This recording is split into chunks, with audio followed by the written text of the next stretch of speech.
ஆண்டவருடைய நாமம் மகிமைப்படுவதாக. நாம் ஆராதிக்கிற நம்முடைய ஆண்டவர், அவர் நித்தியானந்தமுள்ள ஏக சக்கராதிபதியும், அவர் ராஜாதி ராஜாவும், அவர் கத்தாதி கத்தரும், ஒருவராய் சாவாமை உள்ளவரும், ஒருவரும் சேரக்கூடாத ஒளியில் வாசம் பண்ணுகிறவருமாய் இருக்கிற அவருடைய நாமத்திற்கே எல்லா துதியும் கனமும் மகிமையும் வல்லமையும் என்றென்றைக்கு உண்டாயிருப்பதாக. எல்லாரும் கரங்களை வைத்து ஆமேன்னு சொல்லுவோமா? ஆமென். இன்று நாம் தியானிக்கும்படி எடுத்துக்கொள்கிற வேத பகுதி பிலிப்பியர் 4 அதிகாரம் 19 பிலிப்பியர் 4:19. என் தேவன் தம்முடைய ஐஸ்வர்யத்தின்படி உங்கள் குறைவுகள் எல்லாம் கிறிஸ்து இயேசுவுக்குள் மகிமையிலே நிறைவாக்குவார். உங்கள் குறைகள் எல்லாம் கிறிஸ்து இயேசுவுக்குள் மகிமையிலே நிறைவாக்குவார். ஆர்சி வேதாகம புத்தகத்தில் மொழிபெயர்ப்பில் சற்று வித்தியாசமாக, என் கடவுள் இயேசு கிறிஸ்துவின் வழியாய் தம் ஒப்பற்ற செல்வத்தை கொண்டு உங்கள் தேவைகள் அனைத்தையும் நிறைவு செய்வார் என்று வேதம் சொல்கிறது. உங்கள் தேவைகள் அனைத்தையும் நிறைவு செய்வார். எங்கெல்லாம் குறைகள் இருக்கிறதோ அங்கெல்லாம் அவரே வந்து நிறைவு செய்கிறார். நாம் எந்த விதங்களிலெல்லாம் குறைந்து போய் இருக்கிறோமோ அந்த விதங்களெல்லாம் உங்களையும் என்னையும் உருவாக்கக்கூடியவர், நிறைவாக்கக்கூடியவர்.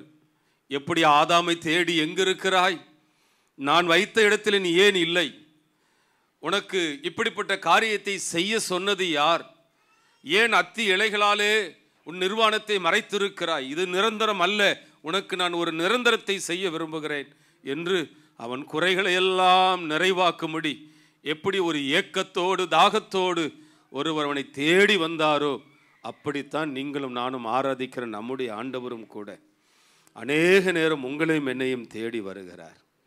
நான் மீன் பிடிக்க போகிறேன் என்று விட்ட வலையை எடுத்துக்கொண்டு போன பேதுருவும் அவருடைய கூட இருந்த சீஷர்களும் அந்த திபேரியா கடற்கரையில் அதிகாலையில் இயேசு இருட்டோடு அங்கு நின்று கொண்டிருக்கிறார். சீஷர்கள் எல்லாரும் உள்ளே போய் பிரயாசப்பட்டு ஒரு மீனும் கூட பிடிக்க முடியவில்லை. அந்த கரையில் இருக்கிற இயேசு கேட்கிறார், பிள்ளைகளே, புசிக்க ஏதாகிலும் உங்களிடத்தில் உண்டா? இல்லை ஆண்டவரே, ஒன்றும் இல்லை, ஒன்றும் இல்லை. வேதம் சொல்லுகிறது, அந்த கடற்கரையில் இயேசு நெருப்பை மூட்டி அவர்களுக்காக சில பொரித்த மீன்களை ஆண்டவர் ஆயத்தம் பண்ணி வைத்ததை போல, சில அப்பங்களை ஆண்டவர் ஆயத்தம் பண்ணி வைத்ததை போல, ஒன்றுமில்லாது இருக்கிற உங்களுக்கும் எனக்கும் இன்னைக்கு சில அப்பங்களை கர்த்தர் கொடுக்க அவர் விரும்புகிறார். சில மீன் துண்டுகளை கர்த்தர் கொடுக்க விரும்புகிறார். உங்களை குறைவோடு விடுகிறவர் அல்ல, நிறைவாக்கி விடுகிறவர் தான் நம்முடைய தேவன். தேவன் தம்முடைய ஐஸ்வர்யத்தின்படி உங்களுடைய என்னுடைய தகுதிக்கு ஏற்றாற்போல் அல்ல, உங்களுடைய என்னுடைய தகுதிக்கு ஏற்றாற்போல் அல்ல, அவருடைய ஐஸ்வர்யத்தின்படி நம்மை ஆசீர்வதிக்க வல்லமை உள்ளவர். ஏதேன் தோட்டத்தில் 4 நதி பாய்ந்து ஓடினது. ஆதாம் கேட்டிருக்கலாம், அப்பா, நான் ஒருவன் குடிக்க 4 நதி தேவையா? நானும் என் மனைவியும் குடிக்க இவ்வளோ பெரிய நதி தேவையா என்று கேட்டிருக்கலாம். அதற்கு ஆண்டவர் என்ன சொல்லியிருப்பார்? ஆதாம், உன்னுடைய தகுதியின்படி நான் உன்னை ஆசீர்வதிக்கலை, என்னுடைய தகுதியின்படி உன்னை நான் ஆசீர்வதித்திருக்கிறேன். இந்த அருமையான காலவேளை அப்படித்தான் ஆண்டவருடைய தகுதியின்படி உங்களையும் என்னையும் ஆசீர்வதிக்கார் வல்லமை உள்ளவராய் இருக்கிறார். உங்களுடைய குறைகள் எல்லாம் கிறிஸ்து இயேசுவுக்குள்ளாக, இயேசு கிறிஸ்துவுக்குள்ளாகத்தான் உங்களுடைய நிறைவு இருக்கிறது. இயேசு கிறிஸ்துவுக்குள்ளாகத்தான் உங்களுக்கும் எனக்கும் செய்ய வேண்டிய அத்தனை பொக்கிஷங்களும் அடங்கி இருக்கிறது. நம்முடைய குறைகள் எல்லாம் நிறைவாக்க அவர் வல்லமை உள்ளவராய் இருக்கிறார். இந்த உலக பிரகாரமான தேவைகளையும் நிறைவாக்குவார். அதே சமயத்தில் நம்முடைய ஜீவிய காலம் முழுவதும் ஒரு ஆவிக்குரிய பயணம் செய்வதற்கு நமக்கு தேவையான பலனை கொடுக்க அவர் உண்மை உள்ளவர், கிருபையிலே கொடுக்க அவர் உண்மை உள்ளவர். சில வருடங்களுக்கு முன்பு ஒரு அருமையான தாயார் ஒரு புத்தகத்தை எழுதியிருந்தார்கள். அந்த புத்தகத்தில் ஒரு முறை அவரை பரலோக ராஜ்யத்திற்காக ஆண்டவர் அழைத்து சென்று அந்த பரலோக ராஜ்யம் எப்படி இருக்கும் என்பதை ஒவ்வொன்றாய் ஆண்டவர் அந்த மகளுக்கு காண்பித்தாராம். இந்த மகளும் ஏசப்பாவோடு நடந்து சென்று ஒவ்வொரு காட்சியும் பரலோகத்தின் காட்சிகளை அவர்கள் கண்டு களித்தார்கள். ஒவ்வொன்றாய் விளக்கி கொண்டு வரும் பொழுது ஒரு குறிப்பிட்ட இடத்தில் அநேக அறைகள் அங்கு வைக்கப்பட்டிருக்கிறது. அந்த ஒவ்வொரு அறையும் அவர் திறந்து காண்பிக்கிறார். பார், இந்த தாயார் உற்று பார்க்கிறார்கள். ஒவ்வொரு அறையிலும் மனிதனுடைய சரீரத்தினுடைய அவயங்கள், உறுப்புகள் எல்லாம் அங்கு வைக்கப்பட்டிருக்கிறது. பார்க்கிறார், எல்லாம் புத்தம் புது அவயங்கள், புத்தம் புது அவயங்கள். ஒரு அறை முழுவதும் இருதயம் வைக்கப்பட்டிருக்கிறது. ஒரு அறை முழுவதும் நுரையீரல்கள் வைக்கப்பட்டிருக்கிறது. ஒரு அறை முழுவதும் கிட்னிகள் வைக்கப்பட்டிருக்கிறது. எல்லாம் புத்தம் புதிதாய். அந்த தாய் கேட்டார்களா, அப்பா, இந்த மனிதனுடைய அவயங்கள் எல்லாம் இங்கு இவ்வளவு அழகாய் அடுக்கி வைக்கப்பட்டிருக்கிறது, ஏன் என்று கேட்கும் பொழுது அவர் சிரித்த முகத்தோடு சொன்னாராம், என் பிள்ளைகளுக்கு தேவை என்று வைத்திருக்கிறேன். ஹல்லேலூயா, ஹல்லேலூயா, ஹல்லேலூயா. இந்த அருமையான காலவெளியில் உங்களுக்கு தேவையானதெல்லாம் அவரிடத்திலே உண்டு. சரீர பிரகமாய் நீங்கள் எந்த பாதிப்பு பெற்றிருந்தாலும், சரீர பிரகாரமான எந்த குறைகள் உங்களுக்கு இருந்தாலும், நிறைவாக்குற இயேசு பரலோகத்தின் நிறைவு நாள் உங்களை என நிறைவாக்க வல்லமையுள்ளவராயிருக்கிறார். ஒரு முறை ஒரு குறிப்பிட்ட நாளிலே ஜபத்தில் அந்த நேரத்தை செலவழிக்க ஆண்டவர் உதவி செய்தார். அப்பொழுது நான் சொன்னேன், ஆண்டவரே, இத்தனை ஆண்டுகள் உம்முடைய ஊழியத்தை களைப்பின்றி ஓய்வின்றி என்னால் முடிந்த வரைக்கும் செய்து வருகிறேன். என்னுடைய ஓட்டத்தில் பழுதுகள் இருக்குமானால், குறைகள் இருக்குமானால், நிர்விசாரங்கள் இருக்குமானால், வேதத்திலே பார்க்கிற பிரதான ஆசாரியன் யோசுவா தேவனுடைய சமூகத்தில் ஒரு அழுக்கு வஸ்திரத்தை தரித்தவனை போல் இருந்தான் என்று வேதம் சொல்லுகிறது. அப்படி ஒருவேளை என் ஜீவியத்தில் காணப்படுமானால், என்னை பலப்படுத்துகிறவர் நீர்தானே, என்னை பரிசுத்தமாக்குகிறவர் நீர்தானே என்று ஆண்டவரிடத்தில் ஜெபம் பண்ணி கொண்டே இருக்கும் பொழுது ஒரு அற்புதமான ஒரு தரிசனத்தை கர்த்தர் கொடுத்தார். ஒரு ஆழம் நிறைந்த ஒரு தரிசனம், ஒரு அருமையான ஒரு தரிசனம். 2 கரங்கள் எனக்கு நேராக வருகிறது. அந்த கரம் என்ன செய்கிறது தெரியுமா? என் இருதயத்திற்குள்ளாக அந்த கரங்கள் விடப்பட்டு அந்த இருதயத்தை வெளியே எடுக்கிறது. வெளியே எடுத்து பார்த்தால் எப்படி இருக்கிறது தெரியுமா? பலாப்பழத்திற்குள் இருக்கிற சொலைகள் இருக்கு பாருங்க, அந்த சொலைகளால், பல சொலைகளால் ஒரு இருதயத்தை செய்தால் எப்படி இருக்குமோ அப்படி அழகாய் அடுக்கி வைக்கப்பட்டிருக்கிறது. சற்று அதை உற்று பார்க்கும் பொழுது, பழம் சில இடங்கள் நல்லா கனிஞ்சு போச்சுன்னா எப்படி சில இடங்களில் அப்படியே கொஞ்சம் ஒரு விதமான கொலகொலன்னு இருக்குமோ அப்படி சில இடங்களில் இருக்கிறதை பார்க்கிறேன். அடுத்தது என்ன நடந்தது தெரியுமா? அதே கரம் இன்னொரு இருதயம், புத்தம் புது இருதயம் அப்படியே எனக்கு நேராய் கொண்டு வரப்பட்டது. அந்த இருதயத்தை நான் உற்று பார்க்கும் பொழுது, மாதுளை பழம் இருக்கு பாருங்க, அதுக்குள் இருக்கிற முத்துக்கள் நல்ல செக்க செவேர்னு இருக்கிற முத்துக்களால் அடுக்கி வைக்கப்பட்ட ஒரு அழகான இருதயத்தை பொருத்துகிறார். மாற்று அறுவை சிகிச்சை என்று சொல்லுவார்களே, ஆவிக்குரிய அறுவை சிகிச்சை இப்படித்தான் இருக்குமோ என்று அன்று பிரத்யட்சமாய் பார்த்தேன். பிரியமான கர்த்தருடைய பிள்ளைகளை, நான் மிகைப்படுத்தி சொல்லவில்லை, கூட்டி குறைத்து சொல்லவில்லை. கர்த்தர் எனக்கு காட்டின வெளிச்சத்தை உங்களோடு பேசி கொண்டிருக்கிறேன். அதே வல்லமை இந்த அருமையான கால வேளையில் இந்த அறையில் உலாவி கொண்டிருக்கிற இயேசு உங்களுக்கும் எனக்கும் செய்ய அவர் வல்லமை உள்ளவராய் இருக்கிறார். உங்கள் குறைகளை நிறைவாக்குறவர் இயேசு, உங்கள் தேவைகளை சந்திக்கிறவர் இயேசு. உங்கள் தேவை என்னவோ அது அவருக்குள்ளே இருக்கிறது. உங்களுடைய தேவைகள் சந்திக்க இயேசு வல்லமை உள்ளவராய் இருக்கிறார். ஹல்லேலூயா, ஹல்லேலூயா. ஏலா பள்ளத்தாக்கு என்கிற ஒரு இடத்துல ஒரு சாதாரண ஒரு மனிதனை கொண்டு வந்து கொக்கரித்து கொண்டிருக்கிறதான அந்த கோலியாத்தினுடைய தலையை வீழ்த்தி அவனுடைய எல்லா அராஜகத்தையும் ஒரு நாள் ஒழிக்க ஒரு சாதாரண ஒரு பையனை கொண்டு வந்ததை போல தாவீது சொன்னான், நீ ஈட்டியோடு வருகிறாய், நீ பட்டயத்தோடு வருகிறாய். எனக்கு ஒருவேளை ஈட்டி இல்லாமல் இருக்கலாம், எனக்கு பட்டயம் இல்லாமல் இருக்கலாம், ஆனால் எனக்கு ஒருவர் உண்டு. ஹல்லேலூயா. எனக்கு ஒருவர் உண்டு. எனக்கு அவர் என அவருடைய நாமத்தை எனக்கு தந்திருக்கிறார். அவருடைய நாமத்தினாலே நான் வருகிறேன். ஹல்லேலூயா. அந்த நாமம் என்ன தெரியுமா? உன் ஈட்டியை விட வல்லமை உள்ளது. அந்த நாமம் என்ன தெரியுமா? உன்னுடைய பட்டயத்தோட வல்லமை உடையது. கோலியாத், அந்த நாமம் என்ன தெரியுமா? நீ வைத்திருக்கிற கேடயத்தை விட வல்லமை உடையது. ஓ ஹல்லேலூயா. இங்க வந்திருக்கிற அருமையான கர்த்தருடைய பிள்ளைகளே, உங்களுக்கு விரோதமாய் கோலியாத்துகள் எழும்பி நிற்கலாம்.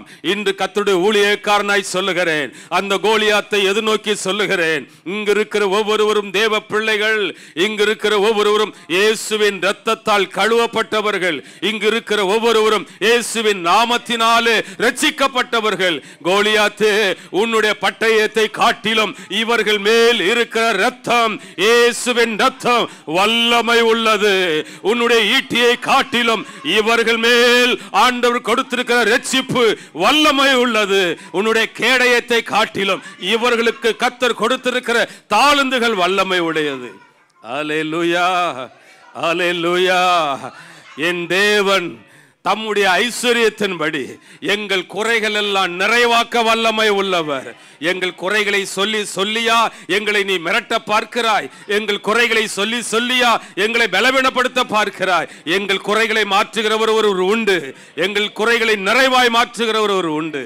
அவர்தான் இந்த இடத்தில் உலாவுகிறார். அவரை ஆராதிக்கத்தான் நாங்கள் வந்திருக்கிறோம். அவரை தொழுது கொள்ளத்தான் நாங்கள் வந்திருக்கிறோம். அவர் எங்களை வெறுமையாய் விடுகிறவர் அல்ல. எங்களை வெறுமையாய் விடுகிறவர் அல்ல.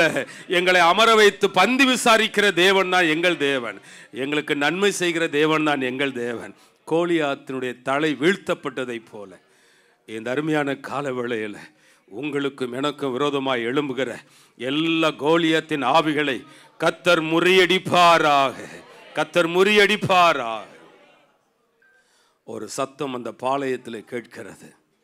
என்ன சத்தம் தெரியுமா? 1 சாமுவேலின் புஸ்தகம் 18ஆம் அதிகாரம் 8ஆம் வசனத்தில் அந்த வார்த்தை சவுலுக்கு விசனமாயிருந்தது. அவன் மிகுந்த எரிச்சல் அடைந்தான். அது என்ன சத்தம் என்றால், தாவீதுக்கு 10,000 எனக்கோ 1000 கொடுத்தார்கள். ஹல்லேலூயா, ஹல்லேலூயா. ஏதோ ஒரு மூலையில் ஆடு மேய்த்து கொண்டிருக்கிற தாவீதுக்கு 10,000 வல்லமை பெருகினது.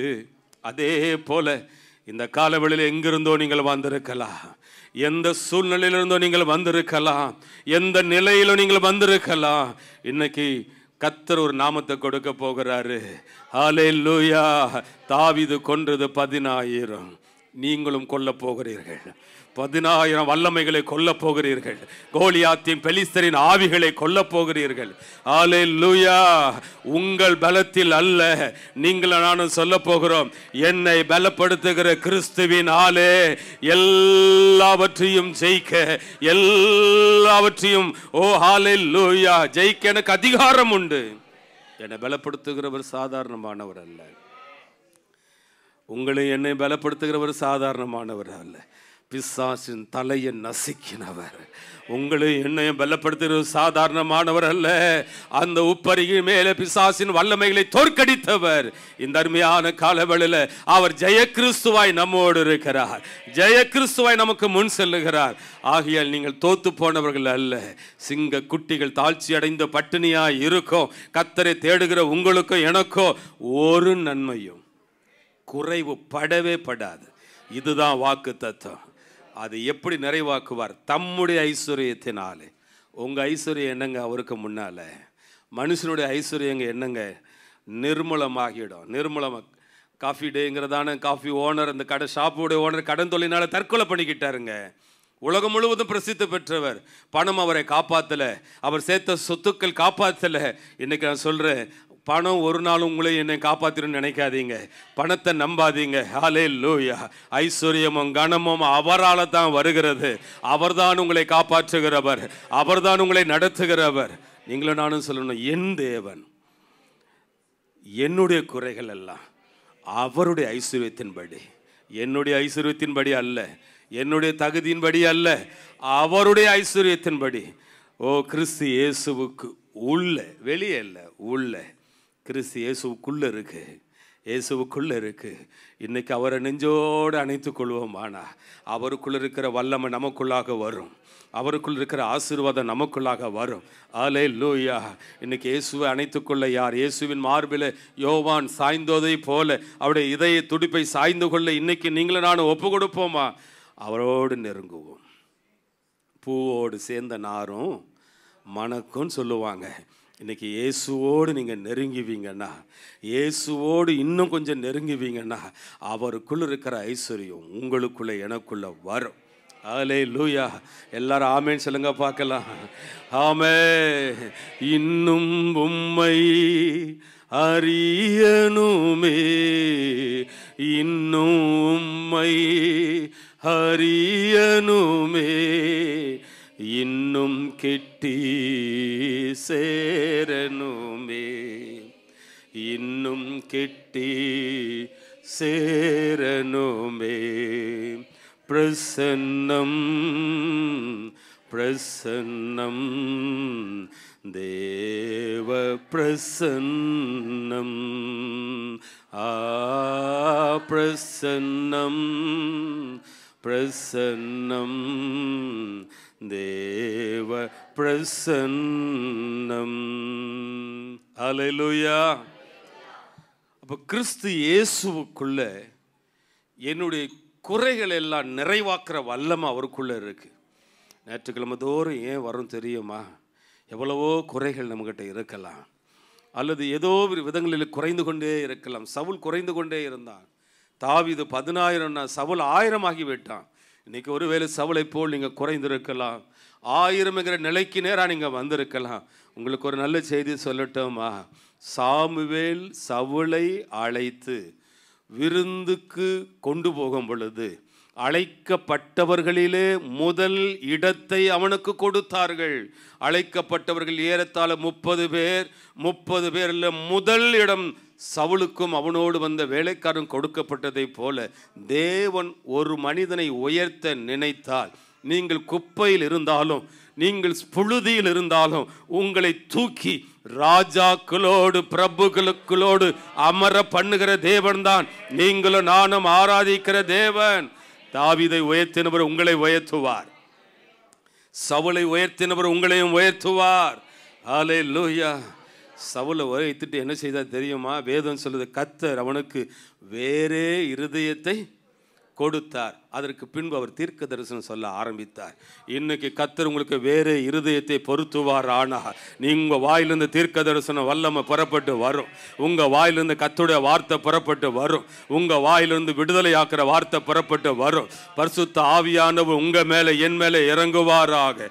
அநேகர் கட்டப்பட்டு இருக்கிற தேவ பிள்ளைகளுடைய கட்டுகளை அறுக்கிறதான ஷார்ப்பான சாரமுள்ள பட்டயத்தை போல கர்த்தர் உங்களையும் என்னை மாற்றுவாராக.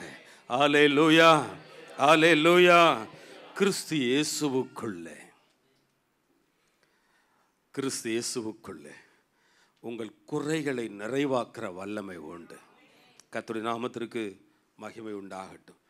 இப்படி கிறிஸ்து இயேசுவுக்குள் இருக்கிற பல ஆசீர்வாதங்கள், பல ஆசீர்வாதங்கள். இரண்டாவது ஆசீர்வாதம் என்ன? ரோமருக்கு எழுதின நிருபம் 16ஆம் அதிகாரம் 3ஆம் வசனம். ரோமர் 16:3. இயேசு கிறிஸ்துவுக்குள் என் உடன் வேலையாட்களாகிய பிரிஸ்கில்லாவையும் ஆக்கில்லாவையும் வாழ்த்துங்கள்.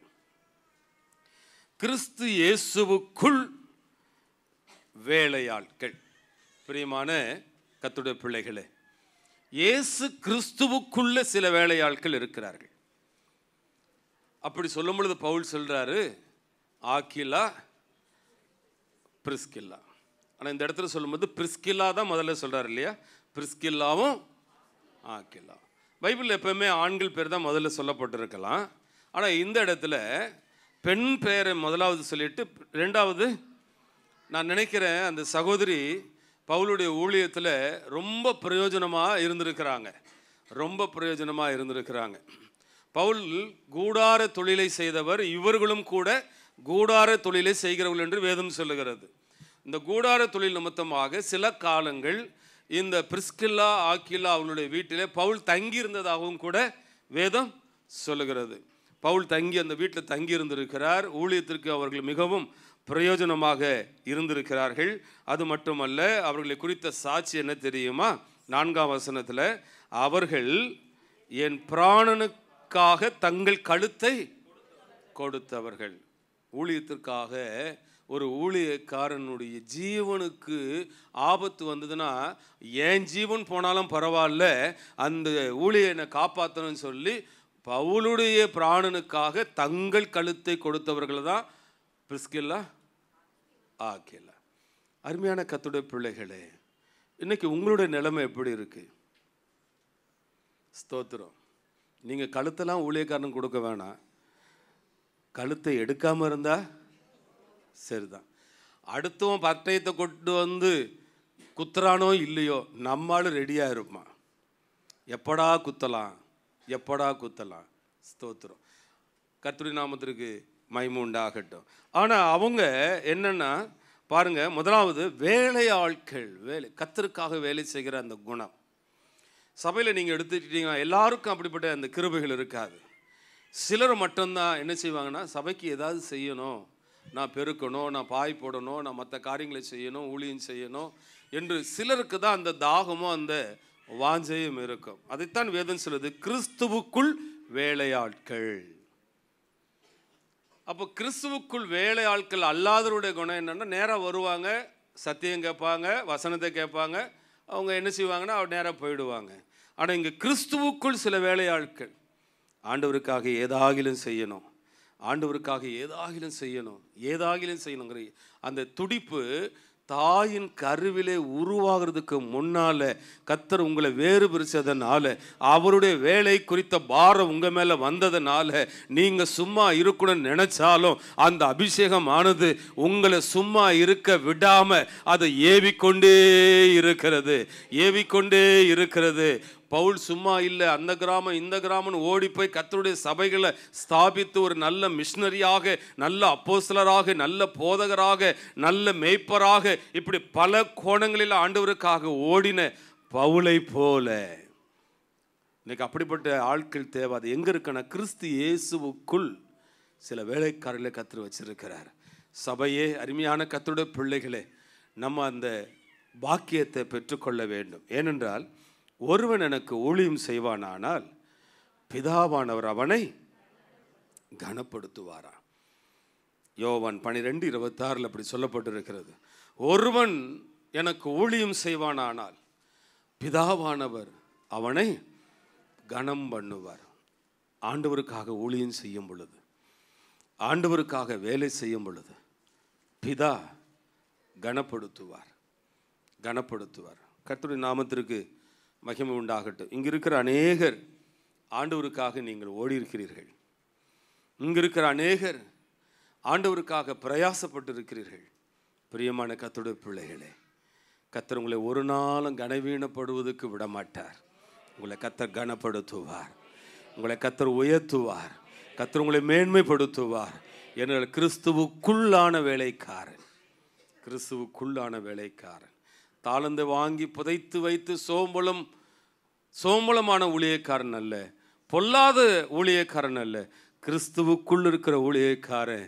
அவன் ஒரு சாட்சி பெறுவான். நல்லது உண்மையும் உத்தமும் உள்ள ஊழியனே, எஜமானின் சந்தோஷத்தில் பிரவேசி, பிரவேசி. கர்த்தர் நாமத்திற்கு ஸ்தோத்திரம். மோசேக்கு 120 வயசு வந்ததுக்கு அப்புறம் கூட அவருடைய கண்ணு இருளாகலை, அவருடைய சரீரத்தின் பலன் என்ன செய்யலை, குறைந்து போகவே இல்லை. கர்த்தருக்காக ஊழியம் செஞ்சவர், கர்த்தருக்காக வேலை செஞ்சவர், அந்த பலன் குறையாமல் அவர் மரிக்கும் வரையிலும் அந்த பலன் குறையாமலே இருந்ததல்லவா. இந்த கால வேளையில் உங்கள் பலன் குறைந்து போவது இல்லை, உங்கள் பிரயாசங்கள் மறந்து போவது இல்லை. கர்த்தருக்காக உங்களை அர்ப்பணியுங்க. கர்த்தர் உங்களை வாழ வைக்க அவர் உண்மை உள்ளவராக இருக்கிறார். மூன்றாவது ஒரு காரியத்தை சொல்லி நான் ஜெபிக்க விரும்புகிறேன். 2 கொரிந்தியரின் புஸ்தகம் 5ஆம் அதிகாரம் 17ஆம் வசனத்தில், 2 கொரிந்தியர் 5:17, இப்படி இருக்க ஒருவன் கிறிஸ்துவுக்கு உள்ளே இருந்தால் புது சிருஷ்டியாய் இருக்கிறான், பழையவர்கள் ஒளிந்து போயின, எல்லாம் புதிதாயின. கிறிஸ்துவுக்கு உள்ளே இருக்கிற அனுபவம், கிறிஸ்துவுக்கு வெளியே இருக்கிற அனுபவம். ஒரே ஒரு சின்ன ஒரு உதாரணத்தை நான் உங்களுக்கு சொல்கிறேன். ஒரு திமிர்வாதக்காரனை 4 பேர் என்ன செஞ்சாங்கன்னா சுமந்து கூட்டிகிட்டு வந்தாங்களாம். ஒரு வீட்டை சுற்றிலும் பார்த்தால் திரளான ஜனங்கள். இயேசு அந்த வீட்டுக்குள்ளே இருக்கிறார் என்று அறிந்து கொண்டார்கள். திரளான ஜனங்கள், எந்த பக்கமும் உள்ளே போக முடியல. உடனே அவர்கள் என்ன செய்தார்கள்னா, கிறிஸ்து உள்ளே இருக்கிறார் என்று அறிந்தார்கள். இந்த மனிதனுக்குண்டான சுகம் கிறிஸ்துவுக்குள்ளே இருக்கிறது. இந்த மனிதனுக்குண்டான ஆரோக்கியம் கிறிஸ்துவுக்குள்ளே இருக்கிறது. இந்த மனிதனுடைய கை கால் கரடு முரடுகள் எல்லாம் நிமிர பண்ணுகிற வல்லமை அவருக்குள்ளே இருக்கிறது. ஆகையால் என்னால் உள்ளே போக முடியாட்டாலும், உள்ளே போக தடைகள் இருந்தாலும், நான் மேற்கூரையை பிரித்தாகிலும் உள்ளே இறங்கி விடுவேன் என்று அவர்கள் விசுவாசத்தோடு இறங்கின. அவர்கள் விசுவாசத்தை கண்டு இயேசு ஆச்சரியப்பட்டு அந்த முடவனை, அந்த திமிர்வாதக்காரனை, அந்த பலவீனமான அந்த நபரை எப்படி ஆரோக்கியம் பண்ணினாரோ, இந்த அருமையான கால வேளையில ஒருவேளை அந்த முடவனை போல் இருக்கலாம், அந்த திமிர்வாதக்காரனை போல் இருக்கலாம். உங்களுக்கு உண்டான ஆரோக்கியம் இயேசுவுக்குள்ளே இருக்கிறது. நீங்கள் உள்ளே வருவீர்களாக, அவர் இருக்கிற இடத்துக்கு வருவீர்களாக, அவரை தேடி வருவீர்களாக. அது ராஜாமங்களாய் இருக்கலாம், அவரை தேடுங்கள். அதிகாலை நேரமாய் இருக்கலாம், அவரை தேடுங்கள். மனிதர்கள் கைவிடப்பட்ட சூழ்நிலையாய் இருக்கலாம், அவரை தேடுங்கள். மற்றவர்கள் உங்களை எள்ளி நகையாடுகிற தருணமாய் இருக்கலாம். இயேசுவை தேடுங்கள், இயேசுவை தேடுங்கள். நீங்கள் இயேசுவை தேட தேட மனிதர்கள் உங்களை தேட ஆரம்பிப்பார்கள். இயேசுவை நீங்கள் தேட தேட உங்கள் சொந்த பந்தம் உங்களை தேட ஆரம்பிக்கும். இயேசுவை நீங்கள் தேட தேட அற்புத அடையாளங்கள் உங்களை தேடி ஓடி வரும். இயேசுவை தேட தேட புது வாழ்க்கை தேடி வரும். ஒருவன் கிறிஸ்துவுக்குள் இருந்தால் அவனை புது சிருஷ்டியாய் மாறுவான் என்று வேதம் சொல்லுகிறது. புது சிருஷ்டியாக. ஹல்லேலூயா, ஹல்லேலூயா. ஒரு கூட்டு புழு எப்படி வண்ணத்து பூச்சியாய் மாறுகிறதோ, இன்னைக்கு ஒருவேளை ஒரு கூட்டு புழுவாய் இருக்கலாம், ஒரு அழகற்ற ஒரு நிலையில் இருக்கலாம். ஆனால் கிறிஸ்துவுக்குள்ள நீங்க இருப்பீங்கன்னா அந்த வண்ணத்து பூச்சிக்குண்டான அழகை கர்த்தர் உங்களுக்கு தருவாராக. ஒலிவ மரத்தின் அலங்காரத்தை கர்த்தர் உங்களுக்கு தருவாராக. என் லீலி புஷ்பமே என்று உங்களை அழைப்பாராக, என் புறாவே என்று அழைப்பாராக, உத்தமையே என்று அழைப்பாராக, உன்னிலே பழுதொன்றும் இல்லை என்று சொல்லுவாராக. ஹல்லேலூயா, ஹல்லேலூயா. இந்த அருமையான கால வேளையில் கிறிஸ்துவுக்கு உள்ள இருக்கிற ஆசீர்வாதம் இங்கே வந்திருக்கிற ஒவ்வொருடைய சிரசிலும் நிலைத்திருப்பதாக. தேவன் தம்முடைய ஐஸ்வர்யத்தின்படி கிறிஸ்து இயேசுவுக்குள்ளாக நம்முடைய குறைகளை எல்லாம் நிறைவாக்குவாராக. எல்லாரும் அப்படியே முழங்கால் படியிடலாமா? எல்லாரும் முழங்கால் படியிடலாம். குறைகளை கர்த்தர் நிறைவாக்குவாராக. இன்னைக்கு ஒருவேளை குறைகளோடு வந்திருக்கலாம், பலவீனத்தோடு வந்திருக்கலாம். எந்த குறையாக இருந்தாலும் ஆண்டவருடைய சமூகத்தில், ஆண்டவரே நான் ஒரு வெறுமையான பாத்திரமாக இருக்கிற ஆண்டவரே, சங்கீதக்காரன் சொன்னதை போல என் பாத்திரமும் நிரம்பி வழியட்டும், என் பாத்திரம் நிரம்பி வழியட்டும். இந்த கால வேளையில் உங்களுடைய குடும்பம் ஆசீர்வதிக்கப்படுவதாக, உங்களுடைய வறுமைகள் நீக்கப்படுவதாக, உங்களுடைய பலவீனங்கள் உங்களை விட்டு நீங்கட்டும், உங்களுடைய தரித்திரங்கள் உங்களை விட்டு நீங்கட்டும், சாபங்கள் உங்களை விட்டு உங்கள் குடும்பத்தை விட்டு நீங்கி போவதாக. கர்த்தர் ஒரு விடுதலையை தருவாராக, கர்த்தர் ஒரு ஆசீர்வாதத்தை தருவாராக. ஆமீன் சொல்லுங்க பார்க்கலாம். கர்த்தர் எனக்கு ஒரு நன்மை செய்வாராக, என் சந்ததியை ஆசீர்வதிப்பாராக. சிலருடைய குடும்பத்துக்கு பின்னால சாபம் துரத்தி கொண்டு வருகிறத என் ஆவில நான் உணர்றேன். இன்னைக்கு உங்க குடும்பம் அந்த சாபம் உங்களை விட்டு ஓடுவதாக. சாபத்துக்கு உங்க குடும்பத்துக்கு நடுவே கர்த்தருடைய வல்லமை இறங்கி வருவதாக, கர்த்தருடைய வல்லமை இறங்கி வருவதாக, கர்த்தருடைய வல்லமை இறங்கி வருவதாக. பார்வோனுக்கும் இஸ்ரவேல் ஜனங்களுக்கும் நடுவே எப்படிதான் ஒரு வல்லமை இறங்கி வந்ததோ, தேவ தூதன் இறங்கி வந்தாரோ, அப்படி உன்னை துரத்துகிற சாபத்துக்கு நடுவே, உன்னை துரத்துகிற வியாதிக்கு நடுவே, உன்னை துரத்துகிற தரித்திரத்துக்கு நடுவே தேவ வல்லமை இறங்கி வருவதாக. கர்த்தர் உங்களை விடுதலையாக்குவாராக, கர்த்தருடைய கரம் உங்களை விடுதலையாக்குவதாக, கர்த்தருடைய கரம் உங்களை மேன்மைப்படுத்துவதாக, கர்த்தருடைய கரம் உங்களை பாதுகாப்பதாக. ஹல்லேலூயா, ஹல்லேலூயா, ஹல்லேலூயா, ஹல்லேலூயா, ஹல்லேலூயா. தகப்பனே, உம்முடைய கரம் உம்முடைய பிள்ளைகளை விடுதலை ஆக்கட்டும்பா. நன்மையும் கிருபையும் உம்முடைய பிள்ளைகளை மூடட்டும் ஆண்டவரே.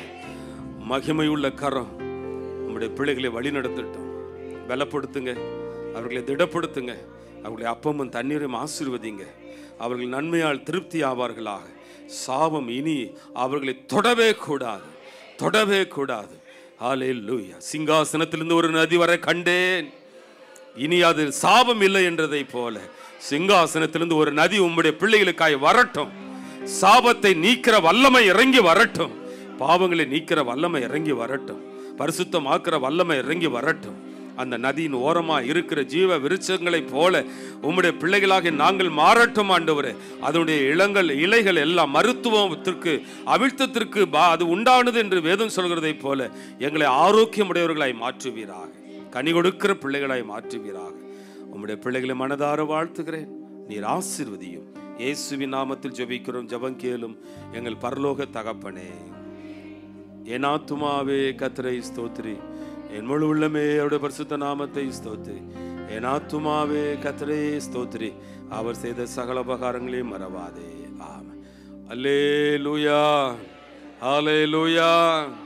Price the Lord. கர்த்தர் உங்களை ஆசீர்வதிப்பாராக.